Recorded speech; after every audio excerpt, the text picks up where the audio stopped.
What's up, guys? Today is Wednesday, February 28th. Wednesday means New Comic Book Day. New Comic Book Day means New Comic Book Haul video. As always, went down to Infinity Flux here in Chattanooga, Tennessee for another big old stack of books and a couple of extra goodies as well. But let's start with Marvel first. Starting with Amazing Spider-Man number 44. I believe this is the last part of the Gang War storyline. And I'm pretty happy about that. Like, this storyline's been pretty underwhelming and I'm ready to move past it. Next is Avengers Twilight number 3, and this was the best issue of the series so far. Things are really starting to happen. There is more than one surprise in this as well, so a very, very good issue of Avengers Twilight. And then we have Invincible Iron Man number 15. This issue was absolutely fantastic. The first appearance of the Mark 72 armor made all out of Mysterium. Tony Stark is getting ready for the big showdown with Fei Long, and we see something else that he was working on, made out of Mysterium as well. It's very, very cool. I can't wait for the next issue. And then we've got Immortal Thor number 7, kind of the second part of the last issue where Thor and Loki were revisiting some memories, but a few details have changed, so more to come on that, and I had to get this Beta Ray Bill cover. And then Miles Morales Spider-Man number 17. This is post-Gang War, and this is one issue before the big Legacy number 300 comes out in next month, but still a pretty decent issue there. And then to wrap up Marvel, we've got this really nice Uncanny X-Men number 268 facsimile edition with the nice foil cover. I try not to buy too many facsimile editions, but I couldn't pass this one up because I've always loved that cover, and to have it in foil is just too good to pass up. As for DC, we've got Detective Comics number 1082. We are nearing the end of the Gotham Nocturne storyline, and I'm pretty happy about that as well. Like, it was great at first, now it's kind of starting to wear on me, so I'm ready to be done with this. But Green Arrow number 9 was absolutely awesome. You guys saw my other video about this, where I talked about this is a pretty good book to read if you really want to bone up on the upcoming Absolute Power storyline. A few things are set in motion here that I think will play into that, so very, very good.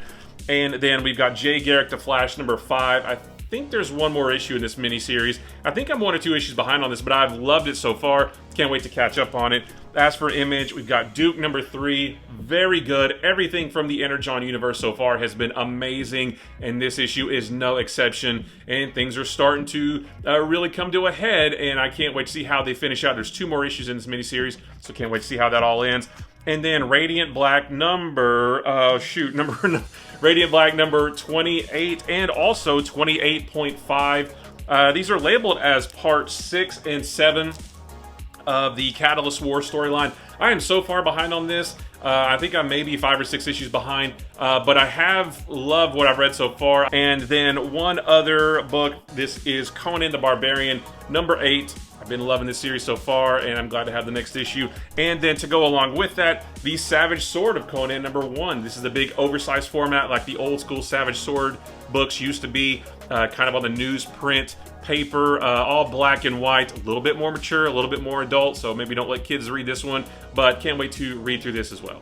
But the fun doesn't stop there. Got a couple of extra goodies as well, both big boy books. The first one is the Ultimate Spider-Man Death of Spider-Man Omnibus, collecting Ultimate Comics Spider-Man 150 through 160, and number 15. I don't remember how the numbering worked out there, and a few other issues as well, but this is the storyline where Ultimate Peter Parker died, and I just wanted to have this to go with my other Ultimate Spider-Man Omnis down here.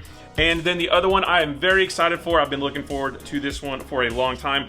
This is the 0 Hour Crisis in Time Omnibus, collecting all of that stuff. These are all the issues that it collects, and obviously the 0 Hour 4 through 0 main series. But I read some of this back in the 90s, some of these number 0 issues, and then that main story, but I've never read all of them. And this has been out of print for a long time. This is the new printing, and I'm super excited to finally have this. And that's it, guys. Another great haul, another fun week of comics. Guys, I appreciate you watching. Don't forget, life is short. Like what you like, ignore what you don't. Also, don't forget that if you need an LCS from which to order any of these books right now, or from which to pre-order books that are coming soon, you can visit infinityflux.net. You can order any of these books right now. As long as they're in stock, they will be shipped right to you. Or you can look ahead to the future and order some books that are coming soon. You can set up a pull list. You can pick whichever covers you want. And then when those books are released, they will be shipped right to you. And if you do that, you get 10% off.